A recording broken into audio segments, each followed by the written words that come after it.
समय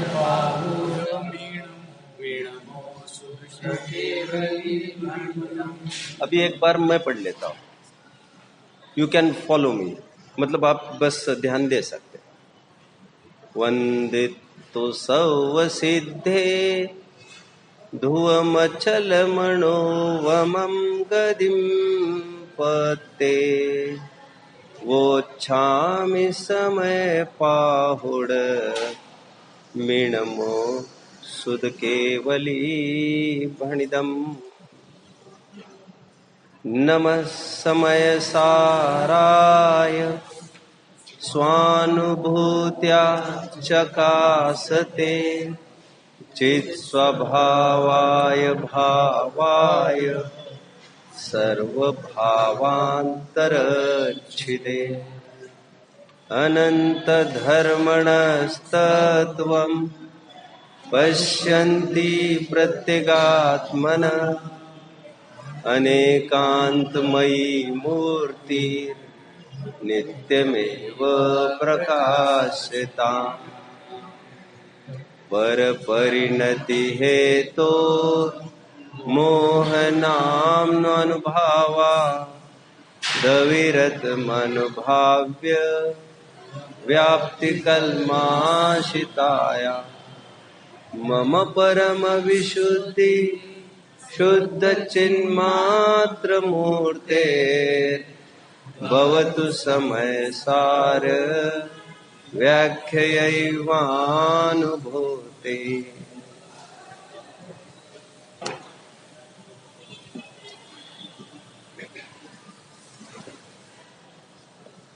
भव्य जीवो, आसन्न भव्य जीवो, जिनके संसार का किनारा अत्यंत अत्यंत निकट आ गया है, ऐसे भव्य जीवों को एक नई दुनिया में आचार्य कुंद कुंद ले जाएंगे। इस विषय को प्रारंभ करने के पूर्व मुझे एक विकल्प सताया। भारत की राजधानी में बैठकर, ऑडिबल, भारत की राजधानी में बैठकर हम भारत की राजधानी की चर्चा करेंगे, जय घोष करेंगे और ये आवाज गूंजेगी। आकाश नभोमंडल में गूंजने की बात मैं नहीं कर रहा, हमारी नस नस में, रगों में, दिलो दिमाग में, जहन में ये बात उतारने की बात कर रहा हूं। भारत की राजधानी का तात्पर्य भौगोलिक राजधानी की मैं बात नहीं कर रहा हूं। भौगोलिक राजधानियां कभी दिल्ली, कभी विजयनगर, कभी कलकत्ता, कभी पाटना, कभी पाटलिपुत्र, कभी आगरा, कभी कुछ ये डिफर होती आ रही है। मैं भारत की आर्थिक राजधानी की बात कर रहा हूं, और भारत की आर्थिक राजधानी ऑफ कोर्स मुंबई है। मैं दोहराता हूं मेरी बात को। भारत की आर्थिक राजधानी में बैठकर मैं भारत के आर्थिक राजधानी की चर्चा करूंगा। भारत के आर्थिक राजधानी की चर्चा करूंगा का तात्पर्य मैं शुद्धात्मा की चर्चा करूंगा और उसी के गीत गाए जाएंगे। भारत की आर्थिक राजधानी का तात्पर्य मैंने शुद्धात्मा किया, यह कैसे? ये ऐसे, भारत जो शब्द है वो दो शब्दों से मिलकर बना है, भा और रथ। भा का तात्पर्य आभा, औरा, तेज, ज्ञान दर्शनात्मक तेजोमय मैं वस्तु हूं। उसके आभा में रथ, रथ अर्थात लीन मग्न, जिसके साथ ज्ञान दर्शन रूप आभा का तादात्म्य है, अविनाभावी संबंध है, तन्मय। ऐसे भारत को मैं आत्मा का पर्यायवाची समझ रहा हूं। और ये नई बात नहीं है, क्योंकि पूर्व ग्रंथों में ऐसा अर्थ हमारे आचार्य विद्वानों ने किया है। भारत का अर्थ मैंने किया आत्मा। आर्थिक राजधानी का तात्पर्य, अर्थ शब्द के 3 अर्थ होते, द्रव्य, गुण और पर्याय। फुर्सत में जो मैं रेफरेंसेस आपको दूंगा, आई होप वे आप जरूर देखेंगे। यदि आपको बहुत जरूरत मालूम पड़े तो मैं यही तुरंत रिफर करूंगा, क्योंकि प्रवचन सार भी मंगाए गए हैं। प्रवचन सार की 87वीं गाथा, 87th गाथा आप सबको देखनी है होमवर्क के रूप में। 87वीं गाथा में यह बताया गया है, अर्थ शब्द से वाच्यभूत पदार्थ 3 होते हैं, द्रव्य, गुण और पर्याय। मेरे कहने का मतलब यह है, जब भी अर्थ शब्द आए, अर्थ, तो उसका अर्थ, उसका मीनिंग या तो द्रव्य होता है, या गुण होता है, या पर्याय होता है। वहीं पर 87वीं गाथा की जयसेनाचार्य देव की टीका में यह बताया गया है कि अर्थ यह शब्द रि धातु से बना, ऋषि, ऋषि वाला रि धातु से अर्थ शब्द बना है। और रि का मतलब होता है पहुंचना, प्राप्त होना, बहना, सरकना। इस न्याय से यदि हम विचार करें तो जो प्राप्त होता है वह द्रव्य, जो प्राप्त कराया जाता है वह गुण अथवा पर्याय। कितने जन मुझे फॉलो कर रहे हैं, मुझे समझ रहे हैं? कितने जन समझ रहे हैं? मुझे थोड़ा कंफर्मेशन प्लीज। नहीं समझ रहे, शाबाश। मैं ये चाहता हूं कि समझ में नहीं आने पर मुझे जरूर कहे, क्योंकि समझना हमारा लक्ष्य है, केवल सुनना नहीं। मैं ये कह रहा हूं, द्रव्य की परिभाषा बताई गई है नियम सार के, प्रवचन सार के 94th वगैरह गाथा में। जो गुण और पर्याय को प्राप्त हो वह द्रव्य। वैसे द्रव्य की परिभाषा क्या करते हैं हम? वैसे द्रव्य की खूब परिभाषा है, गुण समुदायो द्रव्यम, गुण समुदायो द्रव्यम, गुणों के समुदाय को द्रव्य कहते हैं। एक तो गुण पर्याय द्रव्यम तत्व सूत्र के 5वें अध्याय का प्रसिद्ध सूत्र है, जो गुण और पर्यायों का पिंड है। और श्लोक वार्तिककार इसी 2 परिभाषाओं के आधार से और एक परिभाषा करते हैं, पर्यायों के पिंड को द्रव्य कहते हैं। 3 परिभाषाएं हमारे सामने है द्रव्य की। अमृतचंद्र स्वामी जी प्रवचन सार के गेय तत्व प्रज्ञापन में जो मैं नाम ले रहा हूं, वो बहुत गजब और जबरदस्त ग्रंथ और टीकाओं के नाम है। अत्यंत प्रचलित और प्रसिद्ध है। जब हम पढ़ेंगे तो उसका जादू भी हमें पता चल जाएगा। मैं अभी ये कह रहा हूं, द्रव्य की परिभाषा ये बताई गई है, जो गुण और पर्याय को प्राप्त हो उसे द्रव्य कहते हैं। प्राप्त होना, प्राप्त होना। मेरा तात्पर्य किसकी तरफ है, मेरा संकेत किस तरफ है? प्राप्त होना। और मैंने कहा था प्राप्त होने के लिए कौन सी धातु है मूल में? रि धातु, राइट। और रु धातु से ही क्या बना है? अर्थ शब्द। शाबाश, शाबाश। तो मैं ये कह रहा हूं, जो प्राप्त होता है वह अर्थ, और द्रव्य प्राप्त होता है, तो कौन प्राप्ति को प्राप्त होता है? मतलब कौन प्राप्त कराया जाता है? कौन? गुण और पर्याय। द्रव्य व्यापक है तो गुण और पर्याय व्याप्य है। द्रव्य अंशी है तो गुण और पर्याय अंश है। तो एक वो है जो प्राप्त करता है, और 2 वे है जो प्राप्त कराए जाते। तो प्राप्त ये शब्द तीनों में आ रहा है, तो इस न्याय से तीनों अर्थ कहे हैं। तो अर्थ संज्ञा से जिन शासन में 3 वस्तुएं विचारी जाती है, इधर द्रव्य और गुण और पर्याय।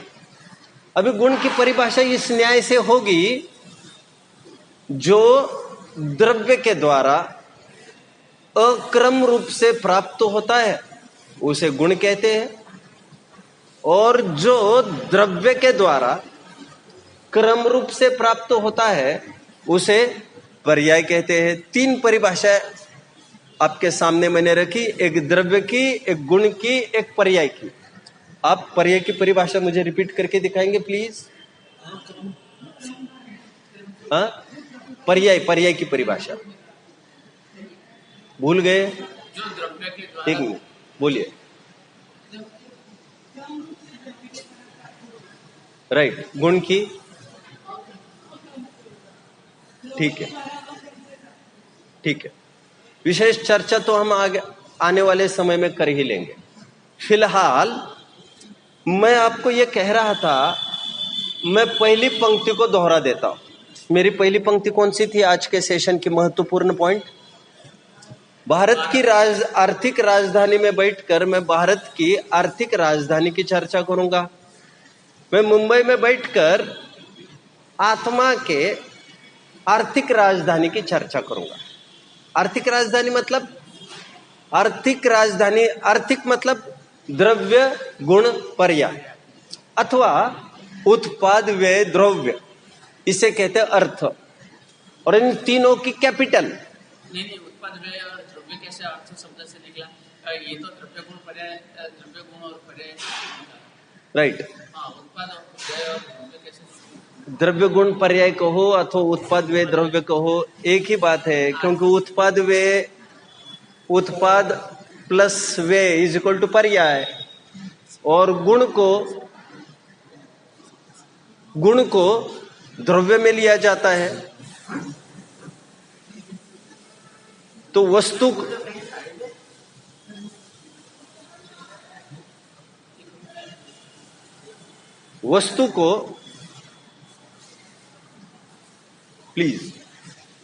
को त्रयात्मक बताया गया है। त्रयात्मक में कभी द्रव्य गुण पर्याय वाली कहते हैं हम वस्तु को, तो कभी हम कहते हैं उत्पाद व्यय द्रव्य वाली। तो मैंने अर्थ के द्रव्य गुण पर्याय ऐसा अर्थ लिया, अथवा आप उत्पाद व्यय द्रव्य ऐसा ले सकते हैं। अभी तीन अंश में उत्पाद व्यय द्रव्य रूप तीन अंश में राजधानी कौन है, कैपिटल कौन है, मुख्य कौन है, प्रधान कौन है? द्रव्य। वस्तु उत्पाद व्यय द्रव्यात्मक है, आत्मा उत्पाद व्यय द्रव्यात्मक है। उस उत्पाद व्यय द्रव्यात्मक आत्म वस्तु में प्रधान चीज कौन सी है? प्रधान चीज है द्रव्य। उसे प्रधान चीज हमने क्यों कहा? क्योंकि द्रव्य के लक्ष्य से ही, द्रव्य के आश्रय से ही जीव को सुख की प्राप्ति होती है, और पर्याय के आश्रय से, पर्याय में अहम बुद्धि करने से, पर्याय में एकत्व करने से, पर्याय रूप स्वयं को मानने से जीव दुखी होता है। क्योंकि स्वाभाविक बात है, पर्याय स्वयं नष्ट, जैसे किसी ने स्वयं को,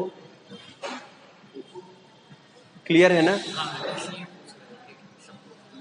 हाँ, आवाज थोड़ी गूंजती सी मुझे प्रतीत हो रही है, but even then it's okay. मैं यहां तक पहुंचा हूं, मैं द्रव्य की चर्चा करूंगा।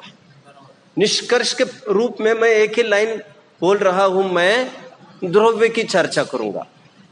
वैसे तत्वार सूत्र में जो आप जानते हैं, प्रवचन सार पंचास्तिकाय संग्रह में, जो आप शायद नहीं जानते होंगे, ये नाम सुने हैं, प्रवचन सार पंचास्तिकाय संग्रह, इन द्रव्य संग्रह, इन ग्रंथों में वस्तु को उत्पाद व्यय द्रव्यात्मक दिखाया गया। समय सार की खासियत यह है कि इसमें बारंबार महिमा मंडन हुआ है द्रव्य का। इसमें यह बताया गया है, मैं अमीर गरीब नहीं होता, मैं सुखी दुखी नहीं होता, मैं रंक राव नहीं होता, मैं पंडित और बुद्धिहीन भी नहीं होता, गोरा काला मैं नहीं होता, ये नश्वर पर्याय है, इन रूप मैं नहीं होता। इस प्रकार कैपिटल हमने स्थापित किया द्रव्य में। आगे चलेंगे तो विशेष बात ख्याल में आएगी। प्रवचन सार की 93rd गाथा आपको देख कर आनी है। उस 93rd गाथा में यह बताया गया है, पज्जय मूढ़ा ही पर समया। क्या लिखा है? ये सुने होंगे वर्डिंग्स कभी। ये प्रसिद्ध 93वीं गाथा है जो कहते पज्जय मूढ़ा ही पर समया। जो पर्याय में मूढ़ है, जो पर्याय रूप स्वयं को अनुभवता है, उसे पर समय कहा। पर समय अर्थात मिथ्या दृष्टि का। वस्तु के दो अंश है, एक द्रव्य और एक पर्याय। वस्तु द्वयात्मक है। वस्तु के दो खंड है, एक स्थायी अंश और एक अस्थायी अंश। इस ग्रंथ में बारंबार अपना परिचय स्थायी अंश के रूप में कराया जाएगा। आज तक अनादिकाल से हमने अपना परिचय पर्याय रूप किया, अस्थायी रूप किया। जैसे प्रवचन करते समय यहां पर प्रवचनकार ये मानने लग जाए कि मैं तो प्रवचनकार हूं, तो उसने बड़ी आइडेंटिटी छिपाकर एक छोटी आइडेंटिटी में सिकुड़ गया। वो विराट अस्तित्व को सागर और आकाश जैसे विशाल और उन्मुक्त अपने परिचय को भूलकर वो एकदम सीमित दायरे में सिकुड़ कर रह गया। खैर, मैं तो आपको ये कहना चाहता हूं, इस समय सार में निरंतर द्रव्य का गुंजन होगा। वो द्रव्य क्या है हम आगामी समय में पढ़ते रहेंगे। अभी तो मैंने इतना ही समझाया। द्रव्य मतलब वो स्थायी अंश हमारे आत्मा का, जो गोरा काला होता नहीं, जो मनुष्य तिर्यंश रूप होता नहीं, यहाँ तक कि जो रागी द्वेषी भी नहीं होता, और यहाँ तक कि जिसे वितरागी भी नहीं होना है, ऐसा नहीं, जो वितरागी भी हो नहीं सकता। कितने जन मुझे फॉलो कर रहे हैं? आप समझ रहे होंगे। कोई कठिन पड़ रहा है किसी को? नहीं। जिस आत्मा की बात करने जा रहे हैं हम, वो आत्मा का वह पर्टिकुलर अंश है, द्रव्य अंश, जिसमें बदलाव होता ही नहीं है। मुक्त उसे होना पड़ता है जो कभी संसार में था, सुखी उसे होना होता है जो कभी दुखी था, सर्वज्ञ उसे होना है जो कभी अल्पज्ञ था। लेकिन जब मैं पर्याय रूप हुआ ही नहीं, मैं अस्थाई हुआ ही नहीं, तो मुझे कुछ बनने की भी बात कहाँ रही। इसे कहते द्रव्य अंश, जिसमें कभी कोई बदलाव आज तक हुआ नहीं। आगे चलते हुए मैं काफी इसे स्पष्ट करूंगा, अभी धैर्य रख सकते हैं हम। एक बात ये, समय सार की दूसरी विशेषता मैं थोड़ी आपको बता दूं। पहला पॉइंट मैंने कौन सा बोला भैया, प्लीज? मुंबई की राजधानी में बैठे उसकी आर्थिक राजधानी क्यों कहा मैंने? आर्थिक राजधानी क्यों कहा? क्योंकि जिसको प्राप्त करना है, पर्याय। शाबाश शाबाश शाबाश, बढ़िया बढ़िया बढ़िया, वो द्रव्य, उस द्रव्य की चर्चा में। राइट। मैंने राजधानी के रूप में उत्पाद को नहीं कहा, व्यय को नहीं कहा, मैंने राजधानी के रूप में पर्याय को बोला ही नहीं। आर्थिक राजधानी के रूप में मैंने द्रव्य को प्रस्तुत किया आपके सामने, उसकी ही चर्चा समय सार में होगी। सेकंड, दूसरा पॉइंट, संपूर्ण जिन शासन को दो भागों में विभाजित किया जा सकता है, एक आगम और एक अध्यात्म। वैसे कॉमनली बेसिकली पूरे जिन शासन को आगम कह देते हैं और कभी जिन शासन को अध्यात्म भी कह देते हैं। समझ रहे होंगे मेरी बात को। शासन किसका नाम है? साध्वी जी आप बताएंगे, शासन किसका नाम है? शासन किसका नाम है? जो हम जिन शासन कहते हैं, शासन का तात्पर्य आप क्या समझते हैं? क्या समझते हैं आप? ओ, शासन नहीं, शासन मेरा मजा नहीं आया मुझे। शासन का अर्थ, जब भी जिन शासन की बात आती है, शासन, शासन का अर्थ वैसे ही उपदेश होता है, उपदेश। इसी परिशिष्ट की पहली लाइन आपको पढ़कर आनी है। शासन की परिभाषा उसमें मिल जाएगी। चलो आपको दिखाई देता हूं। चलिए, आपको मैं गलत भी हो सकता हूं, इसीलिए मैं आपको कह रहा हूं, मैं ही दिखा देता हूं।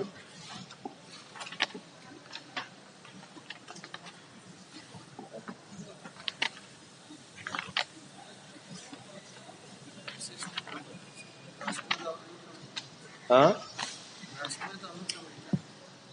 एक मिनट।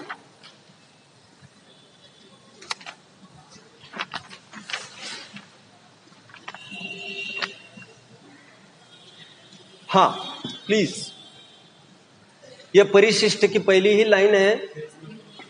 यह पृष्ठ खोलिए आप, 7 to 8। अंतिम दिन मैं एग्जाम लूंगा और मैं उम्मीद करूंगा कि आप सभी जन 100% लाए, क्योंकि यदि हम फेल हो जाएंगे तो हमारे आश्रित बेचारे शिष्य मंडली है, उनकी हालत तो और बिगड़ जाएगी। तो हम तो कमिटेड रहना चाहिए। हमें शासन जैसा शब्द का अर्थ तो हमें पता होना चाहिए। शासन का सिंपल अर्थ होता है उपदेश। उपदेश जो अनुशासन लोक में प्रचलित हुआ है शब्द डिसिप्लिन के अर्थ में, वहां पर भी सच पूछो तो शासन का अर्थ उपदेश ही होता है, जिनका उपदेश ही, महापुरुषों को उपदेश ही आगे चलकर कानून बन जाता है। इसलिए शासन को कानून कहते हैं और अनुशासन को भी कानून कहते हैं, प्रशासन को भी कानून कहते हैं। चलिए, आपने सुना होगा भगवान के अनेक नाम बताए हैं। भगवान के अनेक नामों में एक नाम शास्ता है, सुना है? इससे आपको ख्याल में आना चाहिए था जो शासन के कर्ता, शासन के कर्ता, यहां पर उपदेश के कर्ता। मैं और एक होमवर्क दे रहा हूं आपको, शायद ये आप रिफर करने में कठिनाई महसूस करें। रत्नकरण श्रावकाचार्य ग्रंथ है, उसका श्लोक 7वां, जिसमें भगवान के पर्यायवाची नाम दिए हैं। परमेष्टि परम ज्योति विराग विमल कृति सर्वज्ञोनादि मध्यांत शास्तो सार्व शास्तो पलाल्यते। पर्यायवाची नाम बताए, मैंने अभी गिनाए। रत्नकरण श्रावकाचार्य का 7वां श्लोक, परमेष्टि परम ज्योति विराग विमल कृति सर्वज्ञो नादि मध्यांत सार्व शास्तो पलाल्यते। ऐसे पर्यायवाची नाम बताए। कौन कौन से? परमेष्टि, परम ज्योति, विराग, विमल, कृति। कृति का मतलब यहां पर अपने करने योग्य कार्य जो कर चुके हैं। सर्वज्ञ, जिसकी ना आदि है और ना अंत है। भगवान पने का वैसे अंत तो नहीं है, लेकिन वहां पर ऐसा लिखा है जिसके आदि अंत नहीं है। तो इसका अर्थ ये लेंगे, भगवान होने की परंपरा पहले से ही चलती आ रही, पहले से मतलब अनादि से चलती आ रही है और अनंत काल तक चलती रहेगी। आप समझ रहे हैं मेरी बात को सभी जन? पहले भगवान कौन से हुए थे? पहले भगवान वे हुए क्या? अरे वे पहले तीर्थंकर भी नहीं हुए, तो कोई हो ही नहीं सकता है। पहले तीर्थंकर भी वे नहीं थे। ये तो विशिष्ट हमने जो बोला, इस हुंडाव सर्पिणी के, इस वर्तमान 24 सावली के, इस चतुर्थ काल के 24 तीर्थंकरों में से वे पहले हुए। पहला तीर्थंकर कोई नहीं हुआ, क्योंकि परंपरा अनादि से चलती आ रही और अनंत काल तक चलती रहेगी। खरे अर्थ में विचार किया जाए तो सनातन तो ये है एनीवे मैं तो आपको पर्यायवाची नाम बता रहा हूं। भगवान के कितने पर्यायवाची नाम आए? वहां पर सार्वह एक नाम आया। हाँ, एक अनादि निधन आया अभी। सार्वह, सार्वह मतलब जो सबके लिए कल्याणकारी। सार्वह मतलब जो सबके लिए कल्याणकारी हो। इसलिए जिन शासन को सर्वोदयी शासन भी बोला जाता है। क्या बोला जाता है? आपको अब जानते होंगे सर्वोदय ये शब्द जैनियों का है। जानते हैं? नहीं जानते? हैरानी है मुझे। एक सर्वोदय एक्सप्रेस चलती है, आप जानते हैं? ट्रेन चलती है। क्या आप जानते हैं ये सर्वोदय एक्सप्रेस जैनियों के लिए चालू, जैनियों के लिए मतलब जैसे हजरत निजामुद्दीन एक्सप्रेस एक मुस्लिम लोगों की मुख्यता से उनको रिस्पेक्ट के रूप में वो चालू की गई, उसी प्रकार जैनियों की मुख्यता से महावीर भगवान के 25वें निर्वाण महोत्सव के काल में यह सर्वोदय एक्सप्रेस चालू हुई थी, क्योंकि जैनियों का शब्द है सर्वोदय। पार्डन? ओके, ये Sarvodaya Nagar. Okay okay, anyway you should know this. आपको पता होना चाहिए जो मैं कह रहा हूं। सर्वोदय ये शब्द महात्मा गांधी जी ने और विनोबा भावे ने खूब प्रयोग किया, आप जानते होंगे यदि तो। यस, गांधी जी विनोबा भावे जैन दर्शन से खूब प्रभावित थे और इसीलिए वहां का वैसे ही शब्द उठाया और यहां ले लिया, सर्वोदय। सर्वोदय का मतलब, और एक बात, यह सर्वोदय यह शब्द हमारे ग्रंथों में ठीक 1850 वर्ष पहले आया। आचार्य समंत भद्र का नाम सुनाई हो?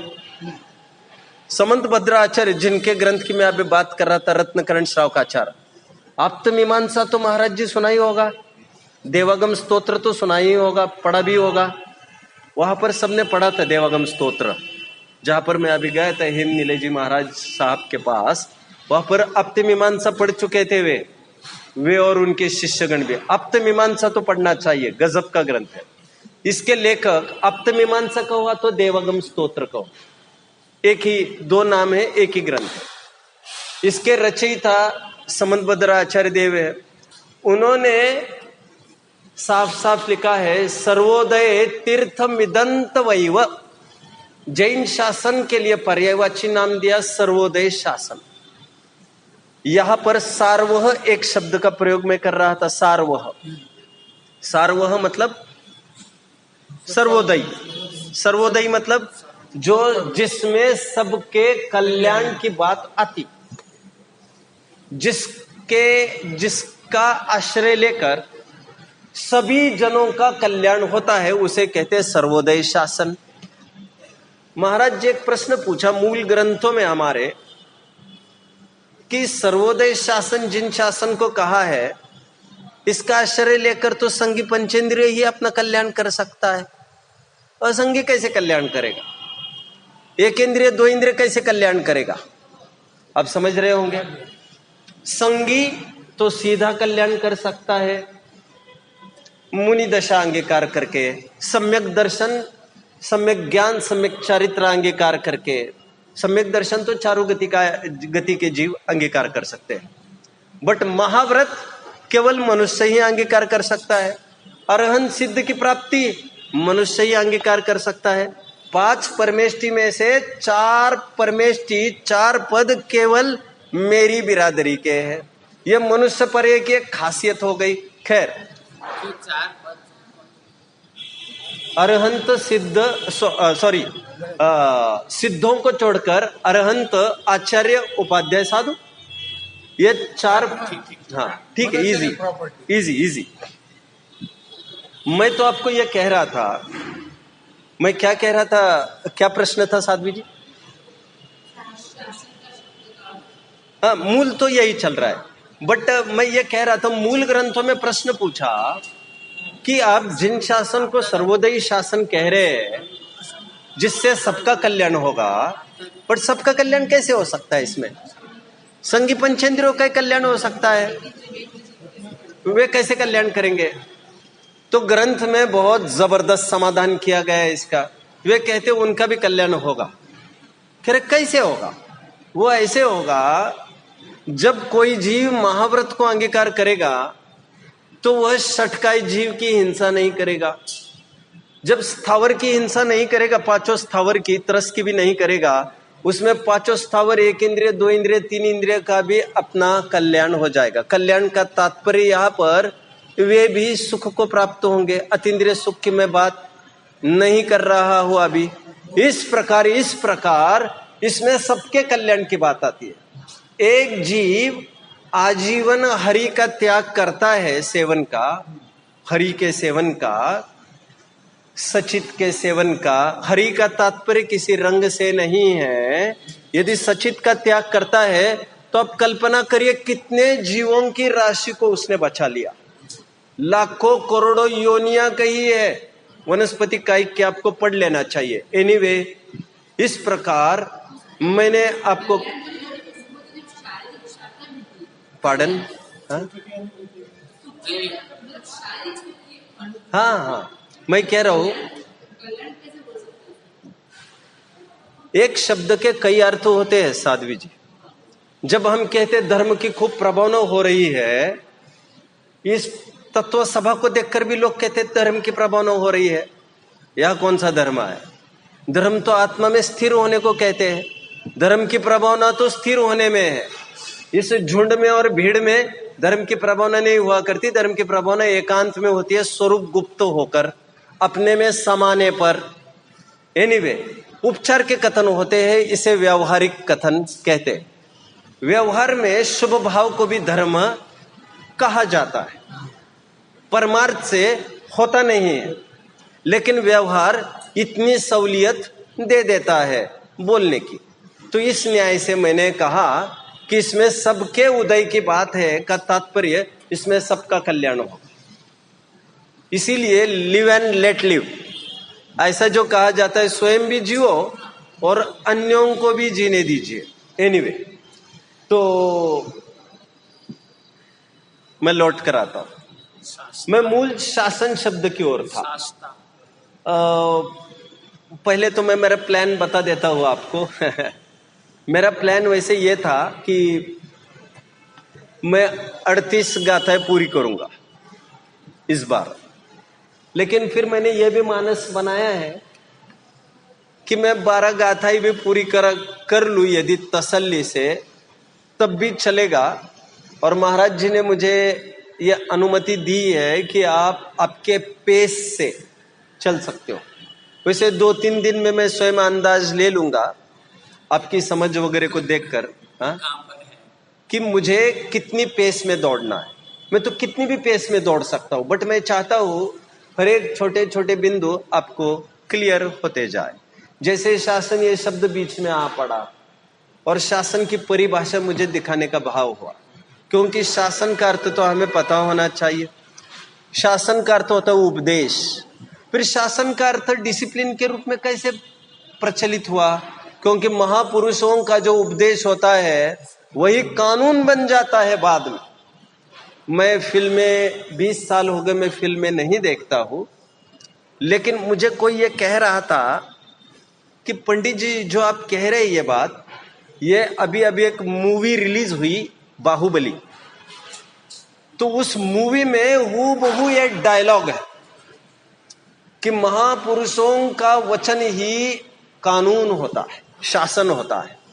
तो एनीवे, मुझे तो आपको इतना ही कहना है, भगवान के उपदेश को शासन कहते हैं, इसलिए भगवान हमारे शासक हैं और वे ही शास्ता है, शास्ता।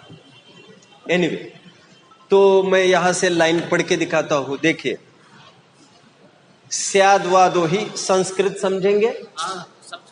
सब समझेंगे संस्कृत? कोई बात नहीं, अपन यहां से पढ़ लेंगे जी। मैं तो आप ही की बिरादरी का हूं, घबराओ मत। देखो, स्याद्वादो ही समस्त वस्तु तत्व साधकम एकम अस्खलितम शासनम अर्हत सर्वज्ञस्य। मिला? पहली लाइन इनको दिखा दीजिए, पेज 7 to 8, संस्कृत की पहली लाइन, राइट? ये आप बाद में आपकी नोटबुक्स में भी नोट कर सकेंगे। देखिए, पेज 7 to 9 पर उसका हिंदी देखिए आपके लिए। स्याद्वाद समस्त वस्तुओं के स्वरूप को सिद्ध करने वाला अरहत सर्वज्ञ का एक अस्खलित निर्बाध शासन है। लौट आइए अपने प्रकरण पर। वैसे मेरा मूल प्रकरण क्या चल रहा था? आगम और अध्यात्म। शाबाश, मजा आ गया। मैं ये कह रहा था, दूसरे पॉइंट पर मैं ये कह रहा था, समग्र जिन शासन को हम आगम कह सकते हैं। कह सकते हैं आगम। आगम की परिभाषा क्या बताई गई है? शॉर्ट में कहा जाता है आगम मतलब जो आप्तों से आया हो, गणधरों के द्वारा गूंथा गया हो और मुनियों के द्वारा लिखा गया हो। आ ग म। जाते जाते मैं और एक बात कह दूं आपको, जो गणधर होते गणधर, वे गणधर हाथ से कुछ भी कभी भी लिखते नहीं है। लिखते परवर्ती आचार्य गण है। क्योंकि गणधर तो अंतर्मूर्त में रचना कर लेते द्वादशांग की, एक बात। और वह अंतर्मूर्त में जो द्वादशांग की रचना करते हैं वो कभी भी वर्बल तो नहीं हो सकती। इसलिए कहा जाता है गणधर जिनवानी को सूत्रबद्ध करते हैं और लिपिबद्ध करते हैं, लिखितबद्ध करते हैं परवर्ती आचार्य। मैं अभी ये कह रहा था कि समग्र जिन शासन को आगम कह सकते हैं। आगम का अर्थ मैंने बोला आप्तों से आया हुआ, गणधरों के द्वारा गूंथा हुआ और मुनियों के द्वारा लिखकर हमारे सामने आया हुआ। आगम का एक अर्थ गमन करना होता है, आना होता है, आना। तो आगम भी हमारे पास परंपरा से आया। तो जो प्रदीर्घ परंपरा से, अक्षुण्ण शुद्धि से, स्याद्वाद की निर्मलता से, नए के समक्ष समस्त विवक्षाओं के बीच में से निकलकर आया है, उसे कहते हैं आगम। आगम का अर्थ आया हुआ भी होता है, जैसे मैं अभी देवागम ऐसे शब्द का प्रयोग कर रहा था। एनीवे, तो जिन शासन को आगम भी कह सकते हैं और जिन शासन को अध्यात्म भी कह सकते हैं। क्यों? अध्यात्म का अर्थ नियम सार में किया गया है। अभी मैं ज्यादा आधार नहीं देकर सीधी बात करूंगा। आत्मा को आत्मा के द्वारा, वाह वाह वाह वाह वाह वाह वाह, मजा आ गया, मजा आ गया। महाराज जी बोल रहे हैं, मुझे बड़ा अच्छा लग रहा है। नियम सार में अध्यात्म की साफ परिभाषा कर रहे पद्म प्रभ मलधारी देव। आत्मा में रहकर आत्मा के द्वारा आत्मा की अनुभूति करना वह अध्यात्म है। मतलब जहां फोकस आपका आत्मा हो उसे कहते हैं अध्यात्म। अधि आत्मा, जो आत्मा के आधारशिला पर खड़ा हो, जो आत्मा को लेकर चले, उसे कहते हैं अध्यात्म। खैर, मैं तो ये कह रहा था, जिनवाणी को कभी आगम भी कहते, कभी अध्यात्म भी कहते हैं। क्योंकि जिन वचन, एक भी ऐसा जिन वचन नहीं है जो आत्मा के लिए नहीं कहा गया हो। कुछ डायरेक्टली के लिए डायरेक्टली कहा गया हो अथवा कुछ इनडायरेक्टली। परंतु मैं आगम और अध्यात्म का थोड़ा अर्थभेद करना चाहूंगा। सामान्य रूप से दोनों एकार्थवाची होने पर भी विशेष अपेक्षा से विचार करें तो आगम जिनवाणी को, जिन शासन को दो भागों में विभाजित किया जा सकता है, एक आगम और एक अध्यात्म। आगम किसे कहना? जिसमें 6 द्रव्यों की चर्चा आए वो आगम। होमवर्क बतौर और एक बात, मोक्ष मार्ग प्रकाशक यहां पर है, आपको मोक्ष मार्ग प्रकाशक यहां पर ग्रंथ तो सभी यहां पर रख, एक चौकी रखे, सभी ग्रंथ यही रखे। हम कभी भी कुछ भी रिफर कर सकते हैं, तो सबके हाथ में वो चला जाएगा। फिर से इतनी सारी नहीं, 4 तो आई ही होगी, तो ठीक है, 4 विल डू। कुछ विशिष्ट ग्रंथ कम है तो कभी कभार लगने वाली, ये तो चलेगा, ये तो लगेगा ही लगेगा। तो 4 आए हैं वे जहां तक हो, तो 4 हम सब में पर्याप्त हो जाएंगे। मैं आगम और अध्यात्म की परिभाषा कर रहा हूं। फिर से मैंने आगम की परिभाषा क्या कही जी? अभी मैं कुछ कर रहा था। आगम किसे कहना? शाबाश। जिसमें 6 द्रव्य की चर्चा है वो आगम, और जिसमें आत्मा का अधिकार हो उसे कहते हैं अध्यात्म। आप प्लीज मोक्ष मार्ग प्रकाशक ले सकते हैं, उसमें से देखिए जरा मोक्ष मार्ग प्रकाशक। प्लीज फिर एक काम करिए, बैठिए। कहाँ जाएंगे? आपका मिस हो जाएगा फिर। बैठिए। कल एक चौकी यहाँ रख दीजिए और पूरे ग्रंथ यहाँ पर रख दीजिए, कभी भी कुछ भी लग सकता है। मोक्ष मार्ग प्रकाशक में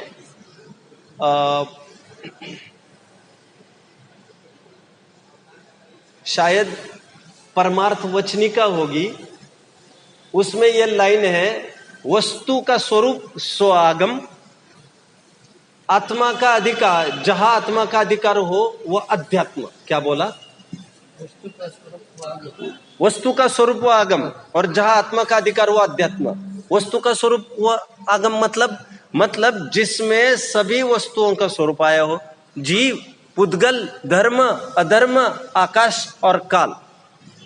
लेकिन आध्यात्मिक ग्रंथ उसे कहते हैं जिसमें बारंबार घोलन मनन आत्मा आत्मा आत्मा आत्मा आत्मा आत्मा आत्मा के ही इर्द गिर्द में चर्चा घूम रही हो, उसे कहते हैं अध्यात्म।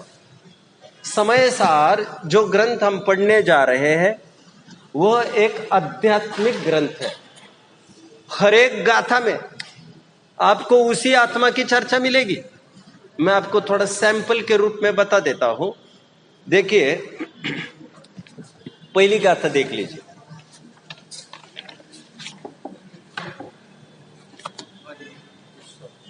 यह समय पाहुड़ लिखा है, समय पाहुड़। इसका अर्थ आगे चलकर आत्मा किया जाएगा। मैं पेज नंबर 5 पर हूं, प्लीज सुन 5 पर आ जाइए। समय पाहुड़ है, इसका अर्थ मैं उस प्रसंग में आत्मा करके दिखाऊंगा। दूसरा अर्थ, दूसरी गाथा देखिए, पेज 9। जीवो मिला, आत्मा की चर्चा आ गई। और नीचे वहां पर और लाइन देखिए, स्व समय पर समय। उसी दूसरी गाथा में समय मतलब फिर आत्मा। अरे ये तो आत्मा की चर्चा आ गई। तीसरी गाथा देखिए, हाँ, समवो। एक प्रकार से तीसरी गाथा की मैं चर्चा को थोड़ा सा स्पेयर में रखता हूं, उसकी चर्चा फिर चौथी गाथा में आई है। एयत्त 12 भावनाएं बताइए हमारे यहाँ। कौन सी 12 भावनाएं हैं प्लीज?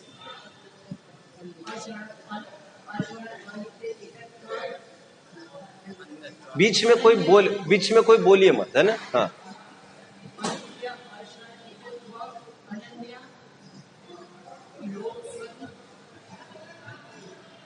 साध्वी जी ये तो गड़बड़ हो रहा है पूरा। अरे ऐसे थोड़ी चलेगा। आप में से कोई प्लीज।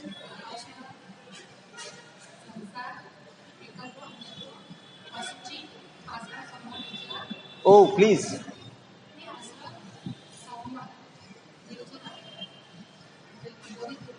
हाँ, आसुर सम निर्जर। हाँ, बोधि दुर्लभ, लोक। एक बच्ची क्या कोई? धर्म भावना बोली, धर्म बोली थी। ठीक है, चलिए। मेरा संकेत किसकी तरफ था? एकत्व। क्या आप जानते हैं ये 12 भावनाओं में प्रारंभिक 6 भावनाएं वैराग्य परक है, और बची हुई 6 भावनाएं तत्व परक है। प्रारंभिक 6 भावनाएं जीव अजीव तत्व की चर्चा करती है, और बची हुई 6 भावनाएं बचे हुए 7 अथवा 5 तत्व की चर्चा करती है।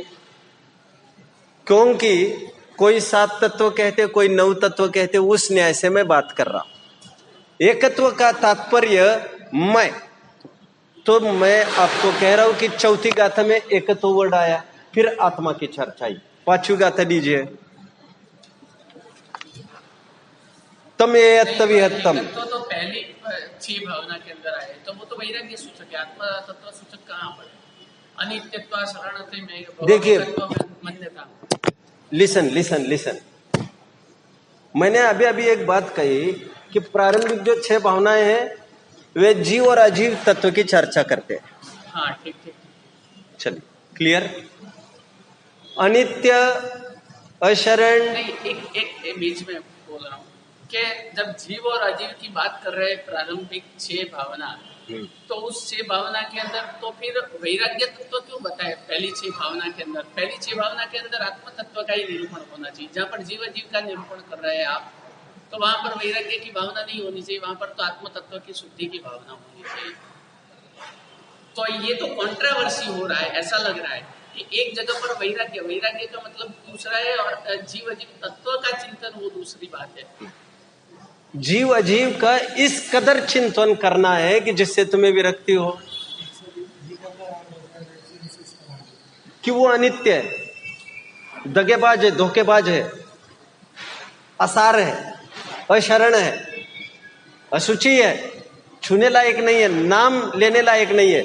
वैराग्य उत्पन्न कराया अजीव को दिखाकर। अजीव का तात्पर्य यहां पर शरीर, बीवी बच्चे, उनको ठगों की टोली कहा और एकत्व में जीव तत्व की चर्चा की। मैं नित्य हूं, मैं शरणभूत हूं, मैं सारभूत हूं, अपने से अभिन्न हूं, मैं ही शुचिमय हूं और पुद्गल से भिन्न हूं। यह अस्थि पर का अर्थ हो गया प्रारंभिक 6 भावनाओं का। आप समझ रहे मेरी बात को? शाबाश।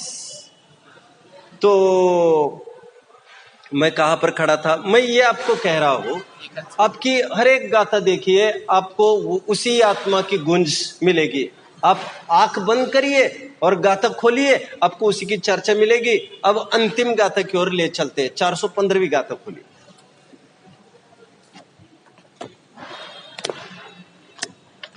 मैं तो वैसे एट रैंडम आपको दिखा रहा हूं।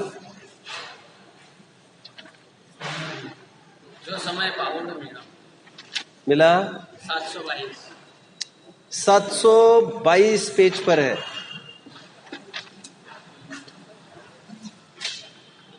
अच्छा, ये तो जो अर्थ निकालना है, राइट जी, ये तो ऐसा लग रहा है अर्थ का भी जो अर्थ निकालना है वो हम निकाल सकते हैं। जहाँ पर ले जाना है वो आत्म तत्व जो ऊपर ही जाकर वो स्थिर करना है, तो हर कोई पदार्थ के अंदर से हम ऐसा तत्व निकाल नहीं सकते हैं कि आत्म तत्व की ओर सन्मुख लेकर जाना है। जैसे आपने बताया कि कोई भी चीज, मैंने बीच में सुना था कि ऐसी व्यक्ति है कि जो एक पिक्चर का एक भी मूवी का एक भी गीत ऐसा नहीं है कि जो आत्म तत्व की सन्मुख लेकर नहीं जा सकता है। देखो ऐसा है, एक तो ये तरकीब से हम निकाले तो सब में निकलता है, लेकिन एक बात तो मैं ये कह रहा हूं, बिना तरकीब लगाए सब में उसी चीज को दिखाया जा रहा। मैं तो ये कह रहा हूं, समय पाहुड़ का अर्थ में बहुत जल्दी 3-4 दिन में यह सिद्ध करूंगा कि समय पाहुड़ का अर्थ शुद्धात्मा किया गया है। आप इसकी हर एक गाथा देखिए, आपको 412वीं गाथा खोलिए, 2-3 गाथा पे।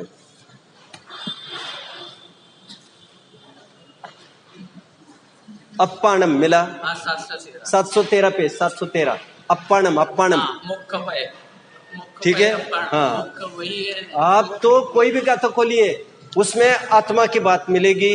इसीलिए जहां पर आत्म केंद्रित चर्चा हो उसे कहते हैं अध्यात्म। मैंने दूसरा पॉइंट कवर किया, जहां पर आत्मा का अधिकार हो उसे अध्यात्म कहते हैं। और इस न्याय से समय सारी ग्रंथ एक आध्यात्मिक ग्रंथ है। अभी उसमें भी और एक बात, केवल आत्मा की ही चर्चा है इसलिए आध्यात्मिक ग्रंथ है, इतना ही नहीं, यह एक विशिष्ट आध्यात्मिक ग्रंथ है। विशिष्ट आध्यात्मिक ग्रंथ मतलब यहां पर अपरिणामी आत्मा की चर्चा की गई है। किसकी? अपरिणामी का अर्थ समझ में आया? जिसे मैं थोड़ी देर पहले ध्रुव्य कह रहा था, स्टैटिक बॉडी, जिसमें कुछ भी होता नहीं, जिसमें कुछ होने को अवसर ही नहीं है। ऐसा अंश हाथ पर लेकर दिखाया नहीं जा सकता, बट ज्ञान से अनुभवा जा सकता है। कुंडल को अलग और सोने को अलग दिखाया नहीं जा सकता फिजिकली, बट अनुभव हो सकता है। सुनार की दृष्टि से देखना जरूरी। सुनार ये पूछता है क्या लाया है, सोना लाया है या चांदी लाया है, कितना होगा लगभग, रोको तराजू पर 2 किलो है, भैया इतना रुपए दूंगा, बोलो क्या करना है। उसके दिलो दिमाग में यह है ही नहीं कि यहां पहनने की चीज है, यहां पहनने की चीज है, कि यहां पहनने की चीज है। वो केवल बनवारी उसे केवल सोना देखता है। उसका नाम भी स्वर्णकार रखा है हमने, ना चूड़ीकार रखा है, ना ब्रेसलेटकार रखा है हमने। तो we deal with gold. English में उसके लिए शब्द है गोल्ड स्मिथ। मैं सुनार हूं, मैं सोने का काम करता हूं। खैर, मैं तो आपको यह कह रहा हूं, उसकी दृष्टि केवल सोने को देख सकती है, और वह किसी भी हालत में कुंडल, हार, अंगूठी, किसी भी हालत में सोना सुरक्षित रहता है। महाराज जी को अच्छा लग रहा है यह प्रकरण, इसलिए मैं एक चीज कोट करूंगा। अच्छा टाइम तो है वैसे, एक छोटी सी चीज कोट करूंगा। स्वयंभू स्तोत्र कितने जन ने सुना है? नहीं सुना, ओके कोई बात नहीं। समनभद्र आचार्य देव का है। आप यदि कहेंगे तो मैं लिखकर भी दिखाऊंगा, बोर्ड भी होंगे ना अपने पास, तो यहाँ पर बोर्ड भी रखेंगे। तो मैं चाहता हूं, ये हमारी जान है जिन शासन, ये सूत्र, ये गाथाएं हमारे कंठों में बसनी बहुत जरूरी है। तो बहुत सुंदर छंद लिखा है, घट मौली सुवर्णार्थी। संस्कृत के विशेषज्ञ तो है ही सब, है ना। घट मौली स्वर्णार्थी नाशोत्पाद स्थिति स्वयं शोक प्रमोद माध्यस्थम जनो याति सहेतुकम। एक बहू आ गई घर में, बड़े लड़के की शादी हुई, बहू आ गई। बहू को ससुर ने पूछा, Which ornament will you like to wear?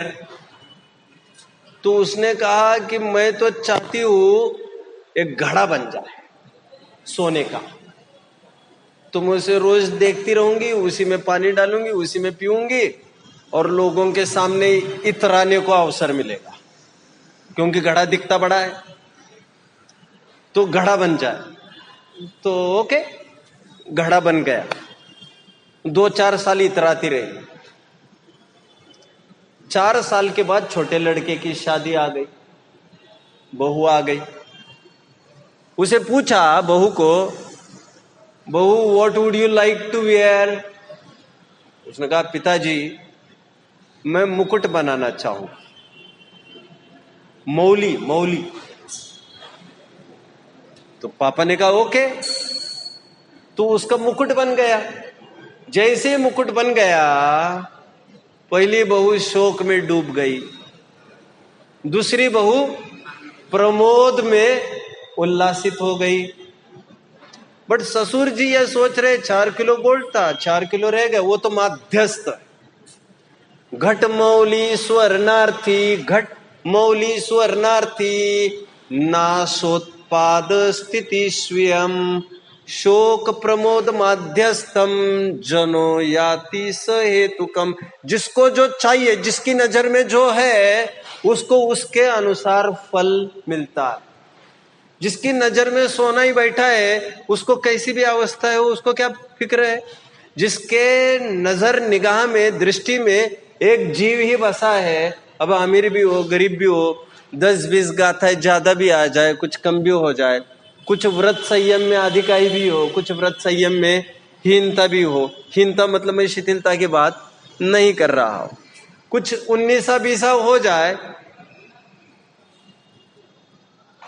22 Parisha कहे 22 परिशा, हाँ ना, कुछ तो बोलिए।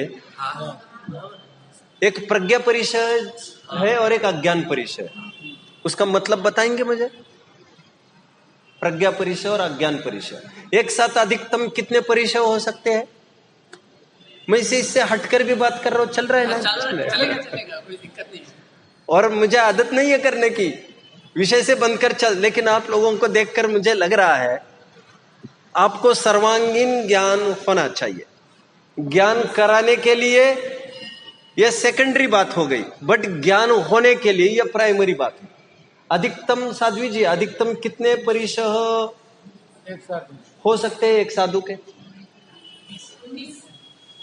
सूत्र ही है साध्वी जी, जिसमें साफ कहा गया है अधिकतम 19 हो सकते हैं। तो सामान्य जन प्रश्न पूछते हैं, भाई 19 कैसे हो सकते हैं? अज्ञान परिशह और 19 कैसे, जरा बता सकेंगे?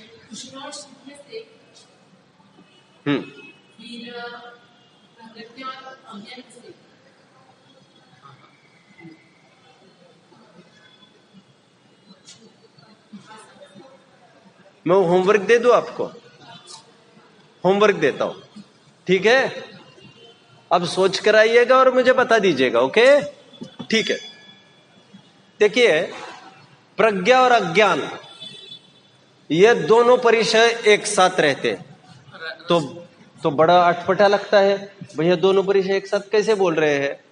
क्योंकि हर एक छद्मस्त के, छद्मस्त की परिभाषा आर्जिका जी कौन से गुणस्थान तक के जीवों को छद्मस्त कहते हैं? प्लीज प्लीज प्लीज बीच में नहीं बोलना है ना। हाँ। और मैं पहले आप सबसे क्षमा मांगता हूं, मैं बहुत छोटा व्यक्ति हूं, आप बड़े हो, लेकिन अब मेरे नेचर में कुछ ऐसी पड़ी है बात, तो मैं थोड़ा सा हो जाता हूं। गुणस्थान क्या बोला? अब चूक गए, अभी ठीक हो गया। 12वें गुणस्थान तक चलिए, मैं बता रहा हूं आपको। छद द्रव्य संग्रह की टीका में छद्मस्त का अर्थ बताया। छद्म का अर्थ होता है आवरण। सामान्य किसी भी डिक्शनरी में देख लीजिए, आवरण में जो स्थित है, आवरण मतलब ज्ञानावरण, दर्शनावरण, और उपलक्षण के रूप में मौन और अंतराय लेना चाहिए आपको। तो जो आवरण में स्थित है, आवरण में स्थित मतलब 12वें गुणस्थान तक घाती कर्मों का उदय बताया गया है, और 13वें गुणस्थान में घाती कर्मों का नाश बताया गया है। इसलिए 12वें गुणस्थान तक के जीवों को छद्मस्थ बोला जाता है। नहीं, जो आपने जो परिभाषा की आवरण से जो बधा हुआ है वो छद्मस्थ, तो आवरण तो 13वें गुणस्थान पर भी है, वो घाती कर्म भले नहीं हो, अघातिया तो है ही, अघातिया है तो वो भी एक आवरण तो है ही, तो उनको भी छद्मस्थ बोलना पड़ेगा परिभाषा के अनुसार। आचार्यों की विवक्षा से हमें समझना है कि हमें अपना वो दूसरी बात है। देखो ऐसा है, देखो घाती कर्म ही ऐसे कर्म है जो हमारे सुख में आड़े आ रहे हैं। इसीलिए अरहंत को हमने भगवान तक बोल दिया है। यद्यपि अभी 4 अघाती कर्म शेष थे, सिद्धावस्था थी, सब कुछ होने पर भी अरहंतों को भी हमने ईशत, मुक्त ऐसे शब्दों का तक प्रयोग किया है, असंसारी ऐसे तक के शब्दों का प्रयोग किया है। देखिए, जीवों का विभाजन 2 रूप में होता है, सांसारी और मुक्त। एक धवला ग्रंथ है, सुना है? धवला षटखंडागम की टीका है, अति प्राचीन है, दिगंबर साहित्य का ये वैभव है। उसमें प्रश्न है, अरहंत सांसारी है कि मुक्त? वैसे है तो सांसारी महाराज, बट हमारी जीवा काम नहीं दे रही है, तो उनको एक नई लॉबी खड़ी कर दी, असंसारी।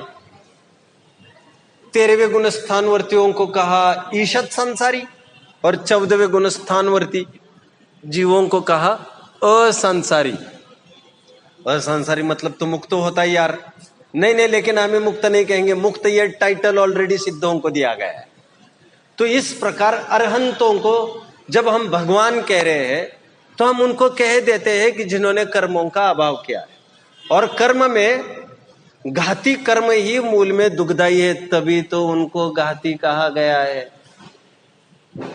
नहीं तो अघाती को भी तो घाती बोल देते, क्योंकि कर्म हो कोई भी घाती अथवा घाती करते तो जीव के स्वभाव का घाती तो है महाराज। घाती कर्म की परिभाषा ही की गई है, जो अनुजीवी गुणों का घात करे वे घाती कर्म। जो अनुजीवी गुणों का घात, अनुजीवी समझ में आ रहा? अनुजीवी ओ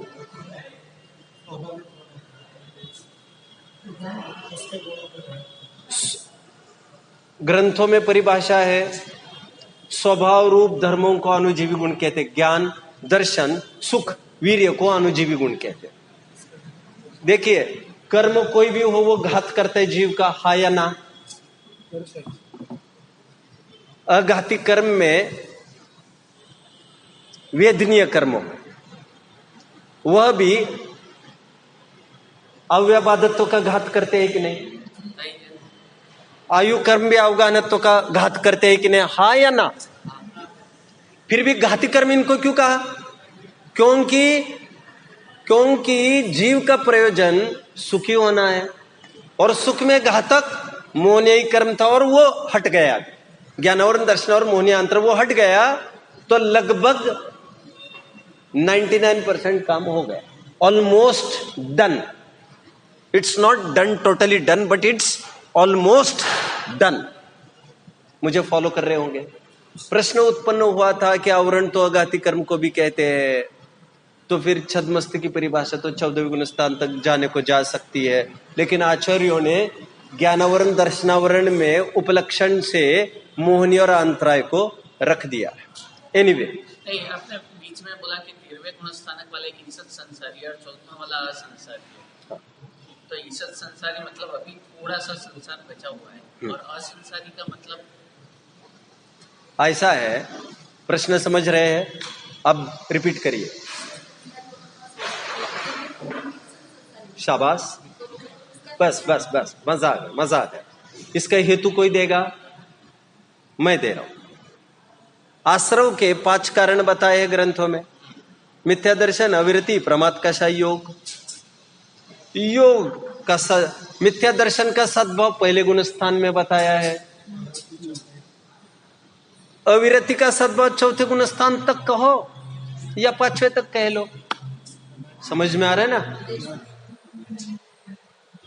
11 अविरति की तरफ से देखना हो तो उत्तर बदल जाएगा हमारा, 12 हो अविरति की तरफ से देखना हो तो उत्तर बदल जाएगा। 11वें गुणस्थान में 12 अविरति में से केवल 1 अविरति चली जाती है। कौन सी चली जाती है जी? प्लीज प्लीज, फिर से। ये तो आप पर आ पड़ी तो आप पूछ रहे, समझ में नहीं आया, लेकिन प्रश्न पूछे बिना बोलना चाहे तो समझ में नहीं आ रहा है। 12 अविरति कही है, हा या ना? महाराज जी, अविरति कितनी कही है? अविरति कितनी है? पक्का? कौन सी 12?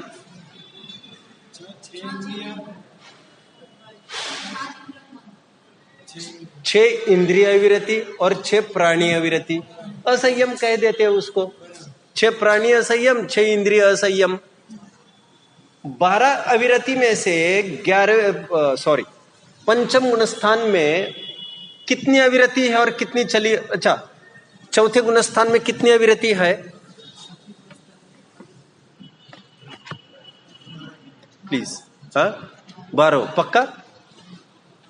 6वें गुण स्थान में कितनी अविरति है? पक्का? आप बोलिए, 6वें गुण स्थान में कितनी अविरति है?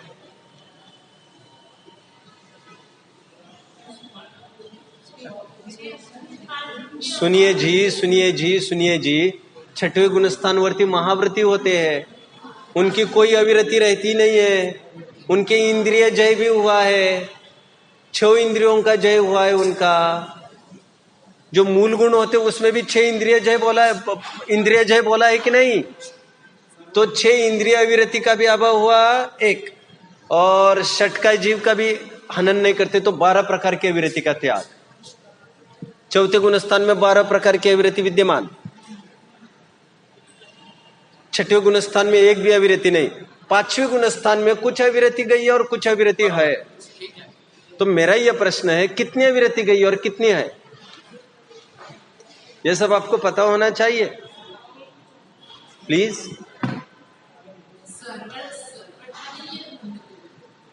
मतलब क्या? ये तो शब्दों की बातें हो गई साध्वी जी, ये तो शब्दों की बातें हुई।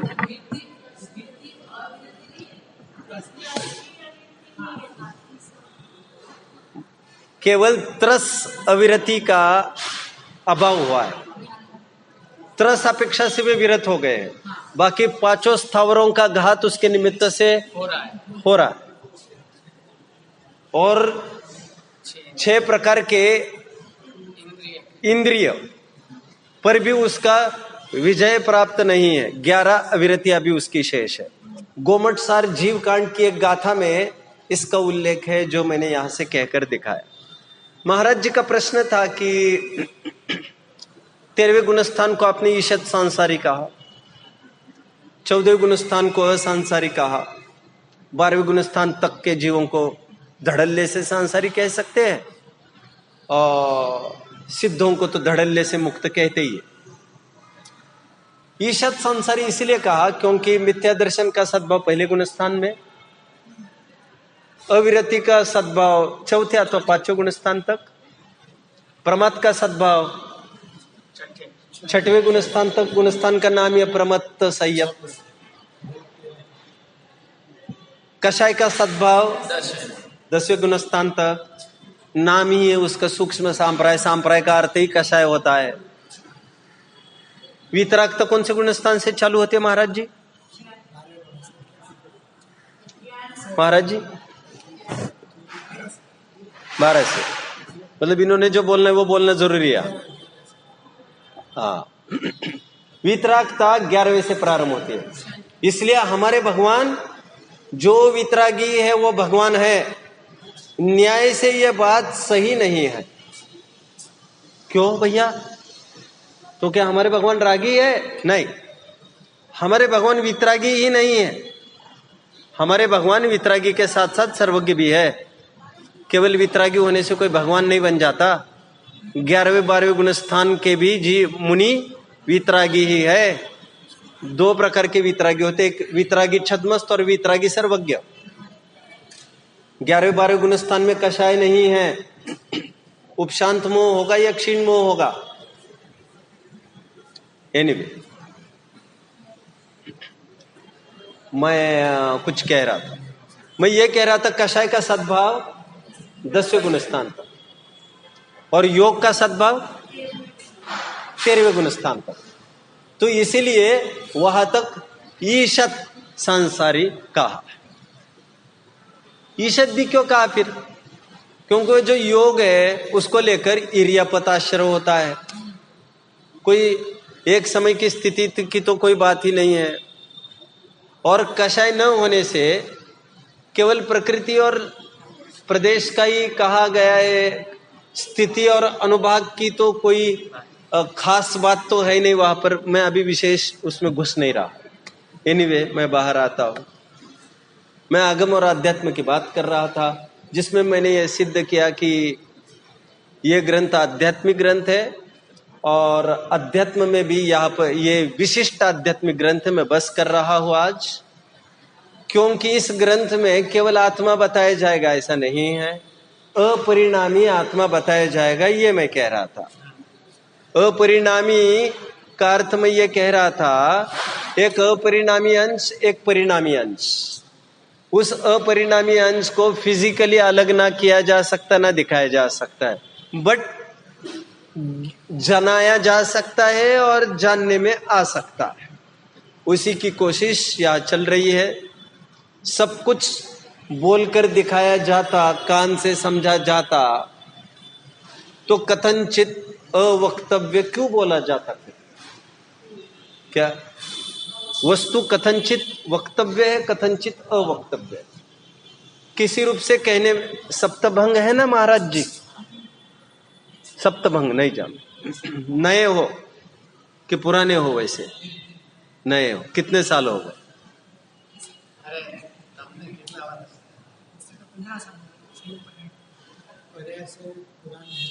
अरे क्या बात कर रहे, 15 साल बोल रहे और नए बोल रहे हैं। इसके बाद किसी को बोलिए मत ऐसा। 15 साल तो बहुत बड़ी अवधि होती है। एनीवे, हमें अपेक्षित तो यह था कि संयम धारणा के पूर्व ही तत्व ज्ञान हो। यह न हो सका तो कोई बात नहीं, पर संयम धारणा के बाद भी अविलंब रूप से इसको किया जाना चाहिए तत्व ज्ञान को। एनीवे, मैं कुछ पूछ रहा था। सप्तभंग, उस सप्तभंग में 2 प्रकार के भंग है, कुछ वक्तव्य होते हैं और कुछ अवक्तव्य होते हैं।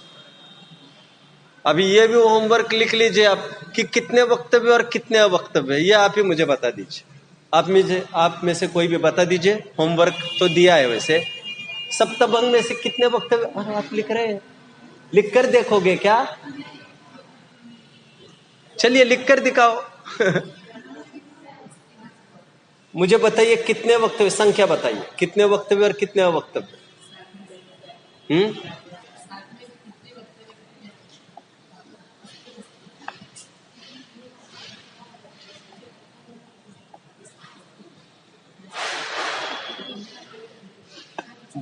बोलिए प्लीज।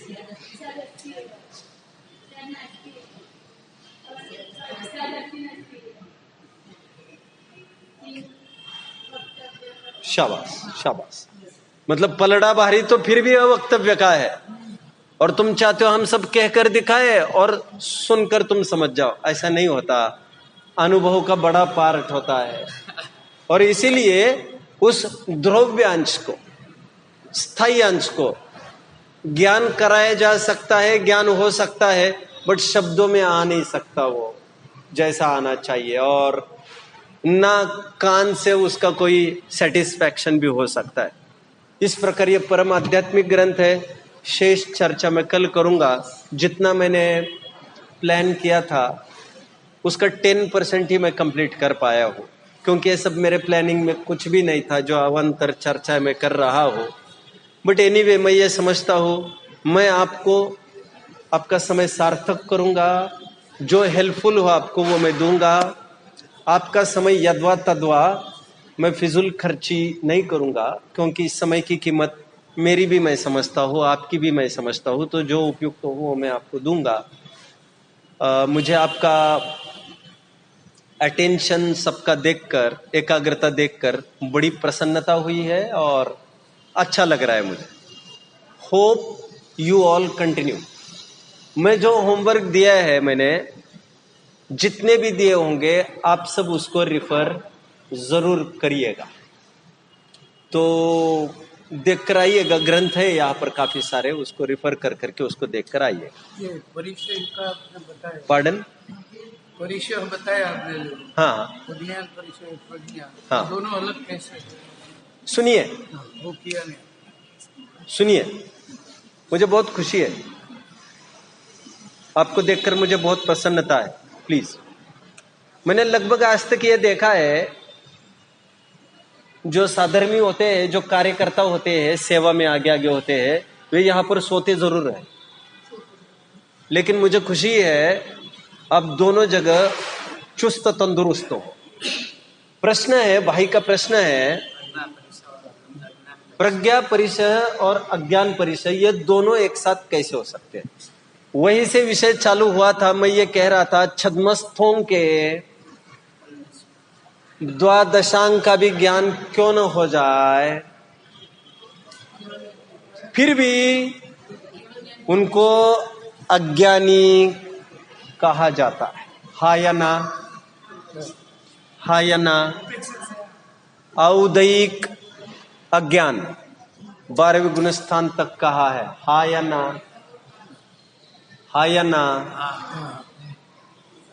औदैक अज्ञान क्या है, ये सोच समझ कर आइएगा। मैं 4-5 दिन में फिर ये विषय उठाऊंगा। औदैहिक अज्ञान के अलावा और कौन सा अज्ञान होता है, यह भी सोच कर आइएगा। जिनको पूछना है पूछ कर आइएगा। औदैहिक अज्ञान के अलावा और कौन,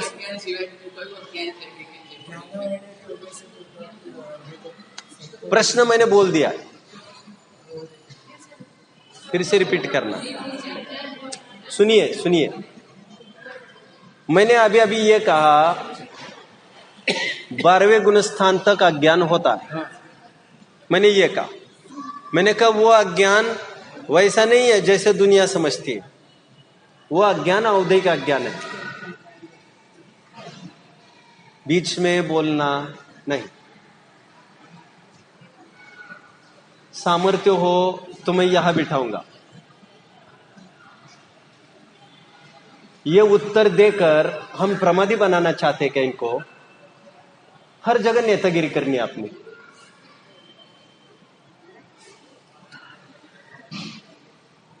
क्यों प्रमादी बना रहे हो इनको? अरे इन्होंने जीवन खपाया है उसमें, उनको यह भी नहीं आएगा तो क्या करेंगे? चुप रहो ना, तुम अपना ज्ञान थोड़ी झाड़ना है यहां पर। औदैहिक अज्ञान एक औदैहिक अज्ञान के अलावा और कौन सा अज्ञान है, ये आपको ढूंढ कर लाना। मैं 3-4 दिन में उसी विषय पर आकर खड़ा होऊंगा और मैं आपसे चाहूंगा कि आप मुझे बताएं। फिर मैं आपको यह भी एहसास कराऊंगा कि आपको तो आ रहा है ये, लेकिन बस आप रटते रटते जाते हैं, लेकिन समझते नहीं उस बात को। यह भी मैं सिद्ध करूंगा। एनीवे, मैं तो यह कह रहा हूं 12वें गुण स्थान तक अज्ञान भी पाया जाता है और प्रज्ञा भी पाई जाती है। ऐसा कोई जीव नहीं है मुनिराज, किसी संबंधी ज्ञान है तो किसी संबंधी अज्ञान होता है उसको। तो इसीलिए दोनों एक साथ वर्त सकते हैं, प्रज्ञा भी और अज्ञान भी।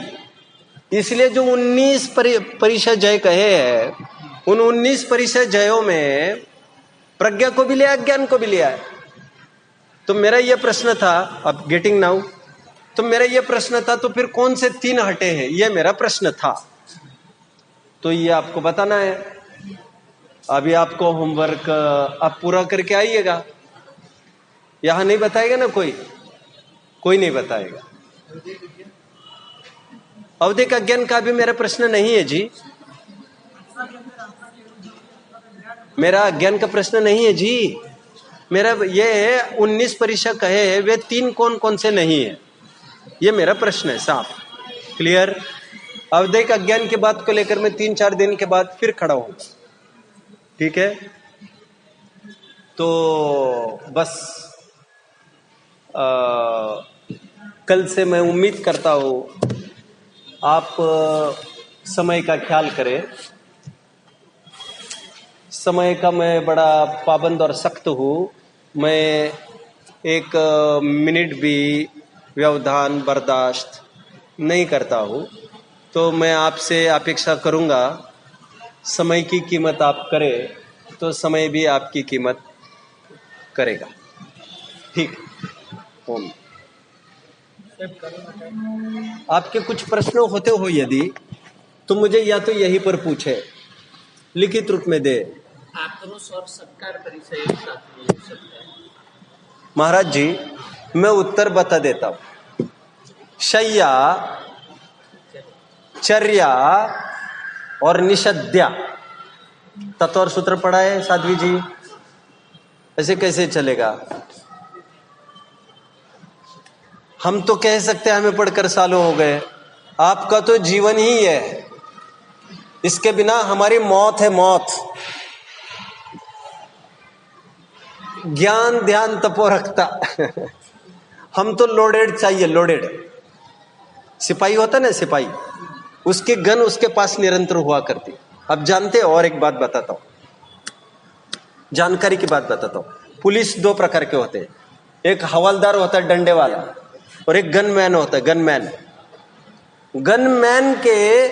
गनमैन सो नहीं सकता, कभी भी उसके हाथ से कोई भी गन छीने, जितने भी अपराध करे सब उसके माथे ठोक जाएंगे। तो ये हमारी एसेट है, अध्ययन करना हमारे एसेट है, इसको अध्ययन करते रहना चाहिए। निषेध्य परिचय जय का अर्थ कंकरीली रास्ते पर बैठना फिर भी अनिष्ट कल्पना नहीं करना। निषेध्य परिचय जय का अर्थ कंकरीली भूमि पर शयन करना फिर भी अनिष्ट कल्पना नहीं करना। चर्या परिचय जय का अर्थ कंकरीली भूमि पर चलना फिर भी अनिष्ट कल्पना नहीं करना। तीन में से एक ही संभव, या तो चलेगा या तो बैठेगा या तो लेटेगा आदमी, तो दो नहीं होती। और जैसा साध्वी जी ने कहा थोड़े टाइम पहले, या तो शीत होगा या तो उष्ण।